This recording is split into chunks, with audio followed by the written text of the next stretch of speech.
कुमारजी, माननीय मेधाताई आणि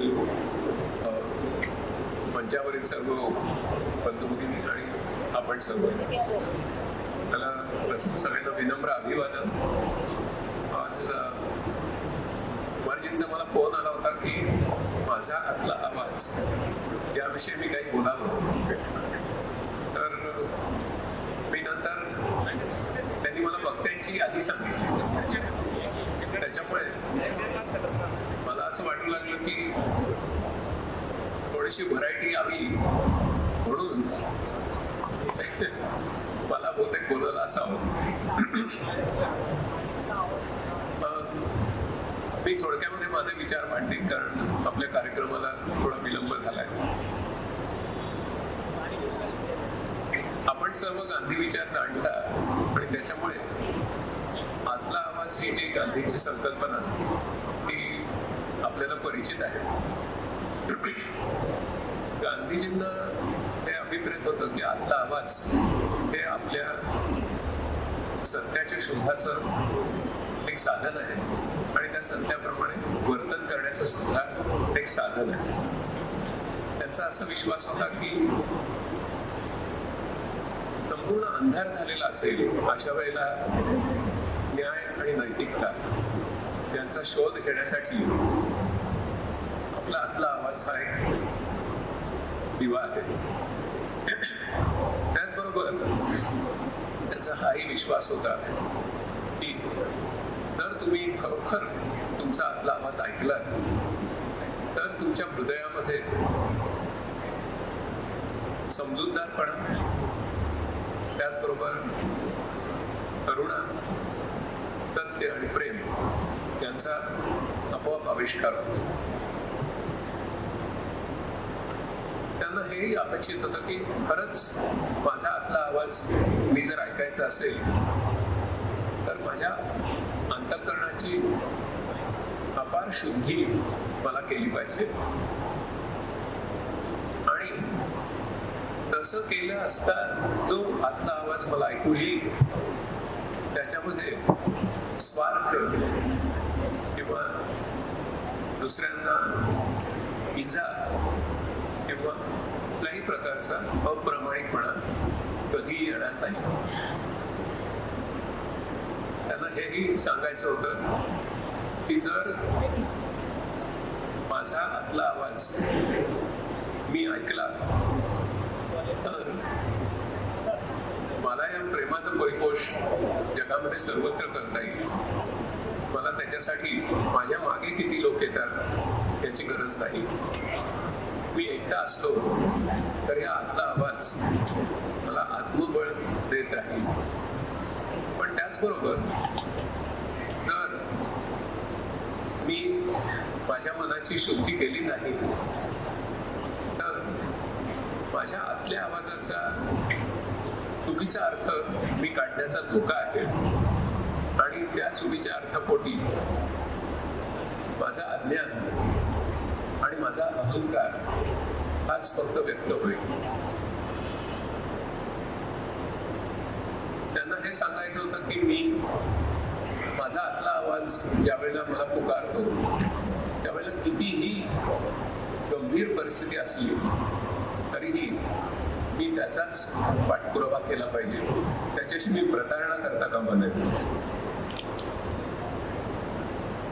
त्यांना हे माहित होतं की मला जर आतला आवाज माझा एक मार्गदर्शक म्हणून हवा असेल तर मला सतत आत्मपरीक्षण करत राहावं लागेल. आणि अशा प्रकारचे विचार हे पाहिल्यानंतर गांधीजींनी हेही सांगितलं की अगदी सर्वसामान्य माणूस असेल आणि तो याप्रमाणे पुढे जाईल तर त्यालाही त्याचा आतला आवाज ऐकू येऊ शकतो. त्याच्यासाठी कोणी महात्मा असायची गरज नाही. मला असं वाटतं की मी त्या सर्वसामान्य लोकांचा प्रतिनिधी आहे आणि त्याच्यामुळे मी जर असा प्रवास केला तर मला सुद्धा आपला आवाज पोहोचू शकेल या अंदाजाने बहुतेक डॉक्टर कुमार सप्तर्षींनी मला इथे बोलवलं असावं. त्याबद्दल प्रथम मी त्यांच्याविषयी कृतज्ञता व्यक्त करतो. माझा आणि आतल्या आवाजाचा परिचय अगदी नाट्यपूर्ण पद्धतीने झाला. मी नाशिकला पदवीपर्यंत शिकलो. शाळेत असताना नाशिकमध्ये त्यावेळेला कविवर्य कुसुमाग्रजांचा एक सांस्कृतिक असं वातावरण त्यांच्यामुळे निर्माण झालं होतं. आणि त्यावेळेला एक नाटक माझ्या पाहण्यात आलं. ते नाटक होतं इब्सेनचं and enemy of the people. त्याचं बंगालीमध्ये त्याच्यावर त्यावेळेला सत्यजित राय यांनी गणशत्रू म्हणून सिनेमा काढला होता आणि अशोक शहाण्यांनी त्याचं मराठीमध्ये भाषांतर केलं होतं. त्या नाटकाचं नाव होतं कोंडी. या कोंडीमध्ये अडकलेल्या एका वैज्ञानिकाची ती गोष्ट होती. नॉर्वेमधलं एक छोटंसं गाव असतं. त्या गावामध्ये झरे असतात. त्या झऱ्यामधून औषधी पाणी येत असतं आणि त्याच्यामध्ये जर आपण आंघोळ केली तर आपण निरोगी राहू अशा प्रकारचा विश्वास लोकांमध्ये असतो. आणि त्याच्यामुळे दूर दूरहून तिथे पर्यटक येत असतात आणि आंघोळी करत असतात.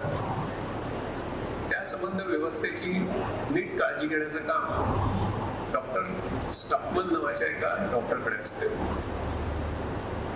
एक दिवशी त्याच्या असं लक्षात येतं की आजूबाजूला खूप औद्योगिकीकरण झाल्यामुळे या पाण्यामध्ये प्रदूषित द्रव्य आलेली आहे आणि ते आरोग्याला घातक आहे. तो हे वरिष्ठांना कळवतो आणि वरिष्ठांना तात्काळ लक्षात येतं की बापरे, हे जर लोकांना कळलं तर आपल्या गावाचा महसूल बंद होईल आणि प्रचंड महसूल त्या औषधी पाण्यावर मिळत असतो. तो हे काही लोकांना समजून सांगतो आणि मग सत्य आणि सत्ता यांच्यातला संघर्ष हा इब्सेननी रंगवलेला आहे. आणि शेवटी असं होतं की तो 4 लोकांना पटवतो आणि म्हणतो की आता यांना पटलंय त्या अर्थी आपण एक मोठी सभा घेऊ आणि गावात सगळ्यांना सांगू आणि गावाचं रक्षण करू. अशा वेळेला गावातली सभा भरवली जाते. ते त्याचाच सख्खा भाऊ असलेल्या पीटर स्टॉकमन हे नगराध्यक्ष असतात, त्यांना कळतं. ते त्या सभास्थानी येतात आणि मग ते व्हायचं तेच होतं. ते असं सांगतात की हे पाणी जे आहे ते देवाची कृपा आहे आणि हे प्रदूषित आहे असं म्हणणं हा धर्माचाही अपमान आहे आणि देवाचाही अपमान आहे. आणि त्याच्यामुळे असं म्हणणारा हा मनुष्य जो आहे तो एनिमी ऑफ द पीपल आहे. अर्थातच बहुमताने हे ठरतं की हा जनशत्रू आहे आणि मग त्याची नोकरी जाते, त्याच्या मुलीची शिक्षिकेची नोकरी जाते आणि त्याचा जो घरमालक असतो तो त्याला घरही सोडायला भाग पाडतो. नाटकाच्या शेवटच्या अंकामध्ये तो अतिशय उत्साहाने प्रेरित झालेला असा आहे, तो हरलेला नाही. आणि तो शेवटी एक वाक्य उच्चारतो की आज मी एक शोध लावला आहे. The strongest man is the one who stands most alone. तोच खरा कणखर माणूस आहे की जो अत्यंत कसोटीच्या क्षणी अतिशय पराकोटीचा एकाकी असतो. मला तेव्हा आतला आवाज हा शब्द माहिती नव्हता, पण या नाटकाने मला एक स्फूर्ती दिली. त्यानंतर मला माझ्या आजोबा गांधीवादी होते, त्यांच्या आग्रहामुळे एका सेवाग्राम आश्रमच्या मेडिकल परीक्षेला प्रवेश परीक्षेला बसावं लागलं. त्या प्रवेश परीक्षेमध्ये गांधी विचारावर एक पेपर होता आणि त्यावेळी मी प्रथम लुई फिशर यांनी लिहिलेलं गांधींचं चरित्र वाचलं आणि तेव्हापासून माझ्यामध्ये खूप मोठा बदल झाला.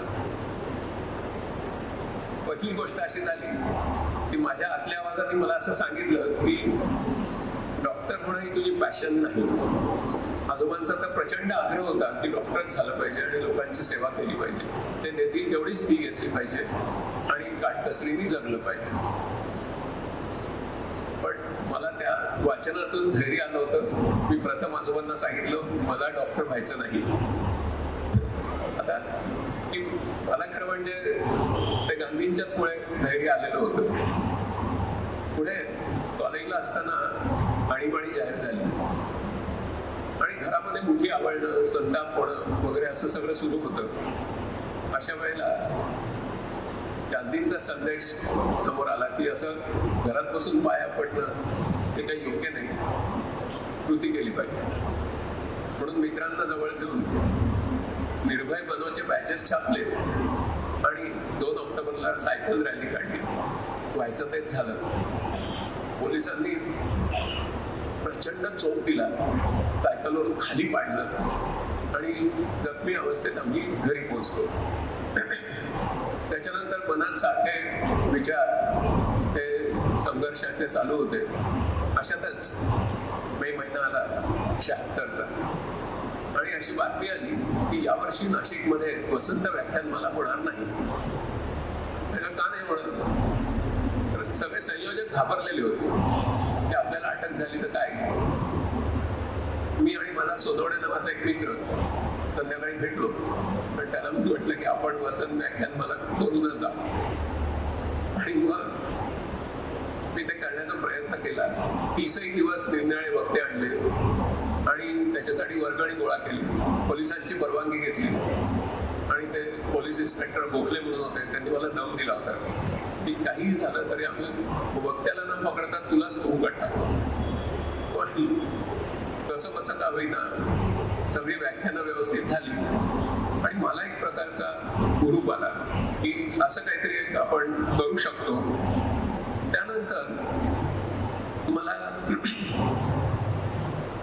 पुढची एक गोष्ट समोर आली आणि ती म्हणजे की मी MKCL मध्ये काम करत असताना आमची 5000 सेंटर्स आहेत, त्यापैकी 2 प्रशिक्षण केंद्रांचे चालक गोंदियामधले एकमेकांशी भांडले. त्यातला एक चालक हा अनुसूचित जातीतला होता. त्यांनी दुसऱ्यावर अॅट्रॉसिटीचा खटला दाखल केला आणि त्यांच्यापासून कित्येक हजारो किलोमीटर दूर असलेल्या मला त्यांनी सह आरोपी केले आणि अशा रीतीने माझ्यावर अॅट्रॉसिटीचा खटला सुरू झाला. मला मुंबईहून पुण्याला गणेश चतुर्थीच्या आदल्या दिवशी काही वर्षांपूर्वी ही बातमी कळली. तर मी संबंधित आमच्या कंपनीशी संबंधित मंत्र्यांना फोन केले, अधिकाऱ्यांना फोन केले. त्यांनी विचारलं तुम्ही आता कुठे आहात? तर मी म्हटलं आता मी जस्ट लोणावळा क्रॉस करतोय आणि पुण्याकडे येतो. त्यांनी सगळ्यांनी मला असा सल्ला दिला की तुम्ही गायब व्हा, कारण तुम्हाला अटक निश्चित आहे. मला तो पटला नाही. मी गायब होण्याचं नाकारलं आणि कारण माझा आतला आवाज मला सांगत होता की आपण जर त्या प्रकरणाशी अजिबात संबंधित नसू तर कोणीतरी त्याला प्रसिद्धी मिळावी, म्हणून आपल्याला जर बोललेलं असेल आपण असं गायब व्हायला नको. दुसऱ्या दिवशी गणेश चतुर्थी दिवशी फौजदारी वकिलांकडे गेलो. ते मला असं म्हणाले की तुम्ही कुठल्या खुर्चीत बसलात तुम्हाला कळतंय का? म्हटलं नाही. ते म्हणाले की खून करून रक्ताने माखलेला सुरा त्या टेबलावर ठेवून कसे खुनी इथे बसतात त्या खुर्चीत तुम्ही बसलेला आहात. मला त्यांना सारखं सांगायचं होतं की अहो याच्याशी माझा खरंच काही संबंध नाहीये, तुम्ही असं का बोलताय. पण एनिवे त्याच्यावर जामीन मिळणं शक्य नव्हतं, म्हणून मला ट्रान्झिट बेल मिळेल का असा मी प्रयत्न केला. माझे सगळे सहकारी मला म्हणत होते की तुम्ही एवढे थंड कसे काय, आतापर्यंत तुम्ही पळून जायला पाहिजे होतं, कधीही पोलीस येऊन तुम्हाला अटक करतील. अशा प्रसंगी मी मुद्दाम विमानाने जाऊन आता ट्रेननी प्रवास करायचं ठरवलं आणि नागपूरच्या हायकोर्टात हजर झालो. तिथे माझी बाजू मला स्वतःलाच जवळजवळ मांडावी लागली. याचं कारण एका वकिलांनी माझ्याकडून 75,000 रुपये मागितले आणि त्याच्यामुळे माझ्या लक्षात आलं की आता आपण खूप मोठ्या ट्रॅपमध्ये आहोत आणि मी माझी बाजू मांडली. पुढे 6 वर्ष तो खटला चालला. पण गांधी सोबत होतो. एक दिवशी मी ट्रॉपिकल मेटेरिओलॉजीमध्ये वेदर मॉडेलिंगवर व्याख्यान देत होतो, त्यावेळी एकदम फोन आला. आमच्या नेहमीच्या केसमधले ते इन्स्पेक्टर, त्यांचा फोन होता. मला वाटलं की आता अटक होणार आपल्याला, तर झाला, खटला संपत आला. त्यांनी मला गोड बातमी दिली की तुम्हाला काही अटक होणार नाहीये, निकाल तुमच्या बाजूने लागलाय. शांत झालो. तसंच आमच्या संस्थेने काही बँकांसाठी रिक्रुटमेंट करायचे प्रोजेक्ट होते. त्या बँकांमधल्या काही पदाधिकाऱ्यांनी भ्रष्टाचार केला होता, परंतु ठपका आमच्या संस्थेवर ठेवला गेला. त्यामुळे मला चंद्रपूरला अँटी करप्शन ब्युरोमध्ये माझी चौकशी होण्यासाठी समन्स आला. आता नेहमीप्रमाणे मी गेलो तर नाट्यपूर्ण प्रसंग घडला. तिथे पंतप्रधान दुसऱ्या दिवशी येणार होते म्हणून पोलिसांना 500 पोलिसांना मार्गदर्शन चालू होतं आणि अशातच मी त्या मंडपाच्या बाजूने त्या पोलीस चौकीमध्ये जात होतो. सूचना देणारे जे अधिकारी होते त्यांनी मला लांबून पाहिलं, त्यांनी भाषण थांबवलं, ते बाहेर आले आणि मला त्यांनी कडक असा सॅल्यूट ठोकला. मी तर घाबरलोच. म्हटलं आपल्याला ते इथे आरोपी म्हणून बोलवले आणि हे आपल्याला सॅल्यूट का करताय? तर मी म्हटलं की सॉरी, काहीतरी गैरसमज झालेला दिसतोय, मी असा आरोपी आहे, तुम्ही कोणाला तरी दुसऱ्यालाच मी आहे असं दुसराच आहे असं समजताय, गैरसमज. त्यामुळे मुळीच नाही. त्यांनी सगळं माझ्याबद्दल सांगितलं आणि ते म्हणाले खूप वर्षापूर्वी माझ्या धाकट्या भावाला घेऊन मी तुमच्याकडे आलो होतो आणि तो सैरभैर झाला होता. त्याला तुम्ही व्यवस्थित मार्गदर्शन केलं आणि सीडॅकचा कोर्स त्याला केला, तर पुढे त्याला तुम्ही अमेरिकेमध्ये नोकरी दिली. तेव्हापासून मी विचार करतोय कधीतरी तुम्हाला भेटावं आणि कृतज्ञता व्यक्त करावी, पण आज योग आला. म्हटलं अँटी करप्शनच्या केसची वाट बघत होतात का? असा हास्य विनोद झाल्यानंतर मी गेलो. माझ्याबरोबर आमचे वकील होते आणि लिगल ऍडवायझर होते. त्या अधिकाऱ्यांनी अँटी करप्शन ब्युरो मधला जो दुसरा अधिकारी होता, साध्या वेशातला, त्यांनी मला बसवलं आणि त्यांनी विचारलं की हे कोण आहे? असं आउट. तुमचं एकट्याची मी चौकशी करणार, तुम्ही स्वतःचा डिफेन्स स्वतः करायचा. आणि असे 3-3 तासाचे 2 सेशन्स झाले. मी काहीच गुन्हा केलेला नसल्यामुळे किंवा आमच्या कंपनीने काहीच असं केलेलं नसल्यामुळे मी स्वतःच तो खटला चालवला. त्याच्यानंतर मी बाहेर यायला लागलो, तर जिथे चौकशी चालू होती त्या बाहेर त्यांचा स्टाफ बसला होता आणि त्यांना सगळं ऐकू जात. चौकशी संपल्यानंतर मी बाहेर आलो आणि गाडीत बसलो. तर माझे सहकारी मला एकदम म्हणाले की जरा डावीकडच्या काचेतून बाहेर बघता का? मी म्हटलं काय झालं? म्हणून मी डावीकडे बघितलं तर सगळ्याच्या सगळा स्टाफ हा बाहेर आला होता आणि ते म्हणत होते की अशा प्रकारची चौकशी या आधी कधीही झालेली नाही. कुठलाही इतका धैर्याने आमच्या त्याला तोंड कोणी दिलेलं नाही, तर हे तुम्हाला आलं कुठून? त्यावेळी मी त्यांना असं म्हटलं की मी जरी त्या पलीत एकटा होतो आणि तुमचे अधिकारी माझी चौकशी करत होते, तरी त्या कार्यालयात माझ्या मागे बापूंचा फोटो होता आणि त्याच्याचमुळे मला एवढं धैर्य प्राप्त झालं होतं. मला असं वाटतं की गांधीजींनी जो आतल्या आवाजाचा संदेश दिलाय तो आपल्याला अतिशय कठीण प्रसंगी, ज्यावेळी कोणीही मदतीला नसतं, ज्यावेळी तुम्ही एकटे असता, त्यावेळी तो आवाज आपली साथ देतो, तो आपल्याला मार्ग लागतो. 1906 साली जो प्रसंग घडला, ट्रान्सवालच्या भारतीय लोकांना ट्रान्सवालमधून एक प्रकारचं नोंदणी करण्याचं अन्यायकारक असं विधेयक आलं आणि त्याच्यावर कायद्यात रूपांतर झालं, तर त्याला आपण विरोध केला पाहिजे. त्याच्यासाठी जी सभा झाली त्याला 3000 भारतीय उपस्थित होते आणि तिथे एकाने सांगितलं की तुम्ही सगळ्यांनी हा जो ठराव आहे की आपण त्या कायद्याचं पालन करणार नाही, त्या ठरावावर तुम्ही सगळ्यांनी मत देताना ईश्वराला साक्ष ठेवून मत द्या. गांधींचं वैशिष्ट्य असं की ताडकन गांधी उद्गारले की जर तुम्ही ईश्वराला साक्ष ठेवून मतदान करत असाल तर तुम्हालाही लक्षात घेतलं पाहिजे की ज्या क्षणी तुम्ही ईश्वराला साक्ष ठेवता त्यावेळी तुम्ही मत देत नसून एक पवित्र अशी शपथ घेता आहात. आणि एकदा का तुम्ही ती शपथ घेतली की तुम्हाला काही मागे सरता येणार नाही. मग तुमच्यावर कुठलेही अन्याय अत्याचार काही झाले तरी तुम्हाला मागे सरता येणार नाही. आणि त्याचबरोबर तुम्ही जर शपथ घेऊन मागे सरकला, कारण त्यावेळी तुम्हाला शिक्षा होईल, तुम्हाला मारहाण होईल, तुमची संपत्ती हडप केली जाईल, किंवा तुम्हाला परत भारतामध्ये पाठवलं जाईल, तुमच्या स्त्रियांवर अत्याचार होतील, ते काहीही झालं तरी तुम्ही तुमच्या शपथेपासून मागे सरणार नाही. असं जर तुम्हाला तुमच्या आतल्या आवाजाने अशा प्रकारचं धैर्य जर तुम्हाला दिलं असेल तरच तुम्ही तशी शपथ घ्या.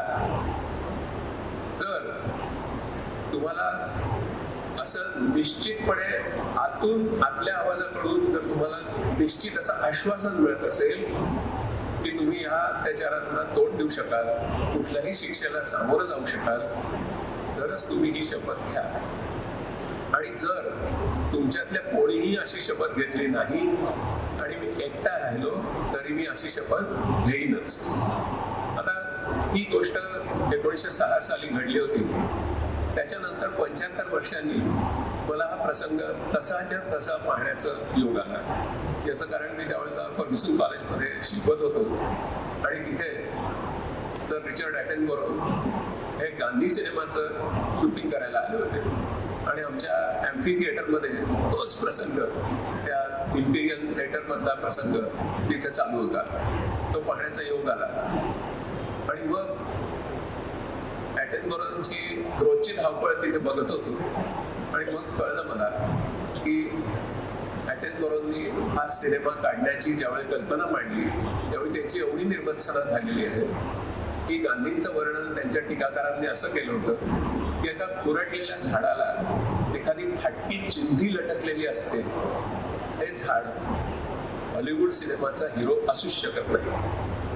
अशा प्रकारचं विधान त्यांना ऐकायला येत होतं. त्यांनी त्यांचं घर गहाण टाकलेलं होतं, त्यांच्याकडे इलेक्ट्रिसिटी बिल भरायला पैसे नव्हते.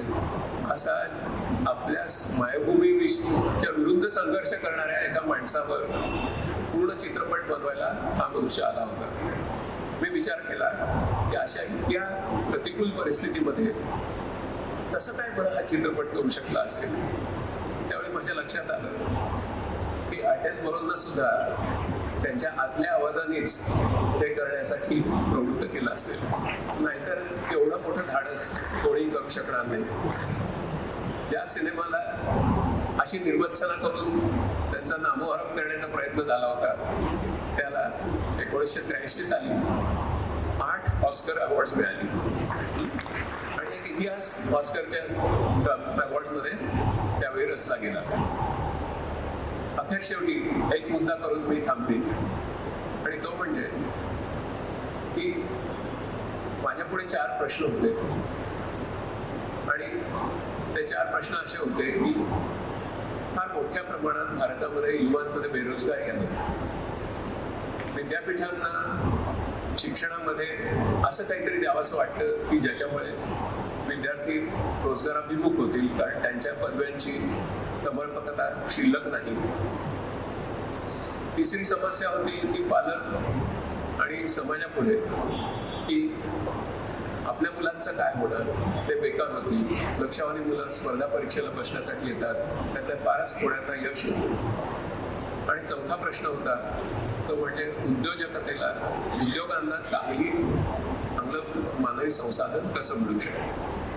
मी या 4 प्रश्नांवर त्यांना वेगळं करून खूप वर्ष काही काम केलं होतं, पण मला यश येत नव्हतं. एक दिवशी मला माझ्या आतल्या आवाजाने सांगितलं की अरे मूर्खा, तू बापूंना शरण जा. आणि मग मी पुन्हा एकदा नई तालीम वाचली. नई तालीम विषयी बापूंचं वाक्य होतं की ही माझी अखेरची सर्वोत्तम देणगी आहे. आणि विनोबांचं वाक्य होतं की स्वातंत्र्यानंतर या देशाला जे जे काही लागेल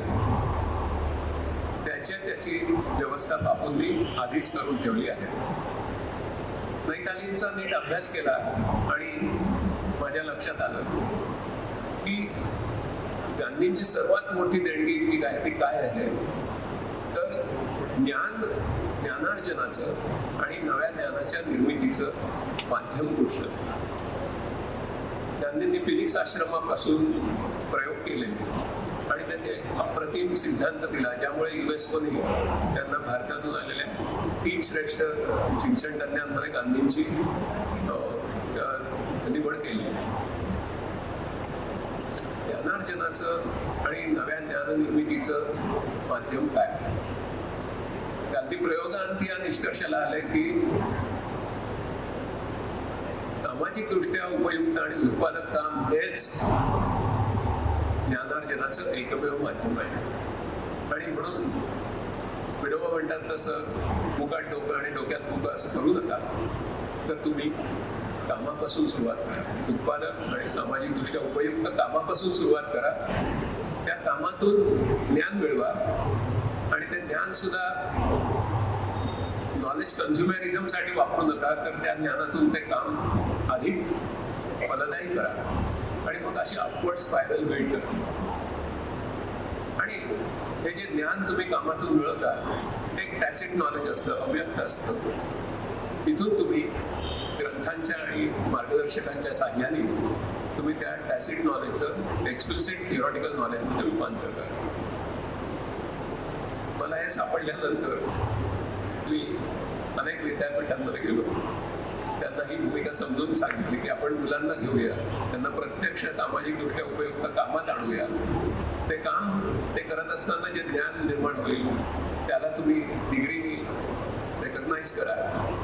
मी तुम्हाला सांगू इच्छितो की बापूंच्या सगळ्या विचारांची अतिशय मोठ्या प्रमाणात माझी चेष्टा झाली की ते सगळे विचार पूर्वीच कालबाह्य ठरलेले आहेत, आम्ही नाही झाले आपल्या देशात कधीच यशस्वी झालेली नाही वगैरे वगैरे वगैरे सगळं ऐकायला यायचं. मोठमोठे स्कॉलर्स विद्यापीठांमध्ये बसलेले, जीव तोडून त्यांना सांगायचा प्रयत्न करतो, कारण मला आतला आवाज सांगत होता की हेच याच्यावरचं उत्तम सोल्युशन आहे, 4ही प्रश्न एकदम सुटू शकतात. अखेर शेवटी खूप वाद झाल्यानंतर एका विद्यापीठाने इंदिरा गांधी नॅशनल उपनिवेश त्यांनी मला मान्यता दिली आणि त्याच्यानंतर 12 वर्ष माझ्याकडे सातत्याने मोठ्या प्रमाणात बेरोजगार मुलं येतात. यवतमाळून एखादी मुलगी येते, तिला युरोपियन टॉयलेट कसं वापरायचं तिथून शिकवावं लागतं. पण गांधींचा चमत्कार एवढा आहे की 6 महिन्यात ही मुलं अशी तयार होतात की 3 वर्ष झाली आणि त्यांना डिग्री मिळाली, 3 वर्ष त्यांना स्टायपेंड मिळतो इंडस्ट्रीमधून, ते प्रत्यक्ष काम करतात आणि त्यांना 3 वर्षानंतर एक एक्सपिरियन्स सर्टिफिकेट मिळतं. आणि हे सगळं घेऊन ज्यावेळी ते तयार होतात त्यावेळी इंडस्ट्री त्यांची वाट बघत असते, त्यांना कोणाकडे अर्ज नोकरीचा करावा लागत नाही. आणि अशी शेकडो मुलं माझ्याकडे येऊन पुढे गेली, त्यांची कंपनी असते.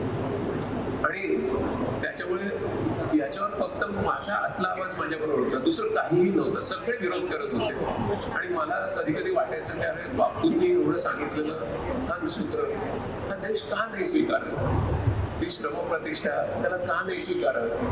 तर तो एक क्लास कॉन्फ्लिक्ट होता हे माझ्या लक्षात आलं.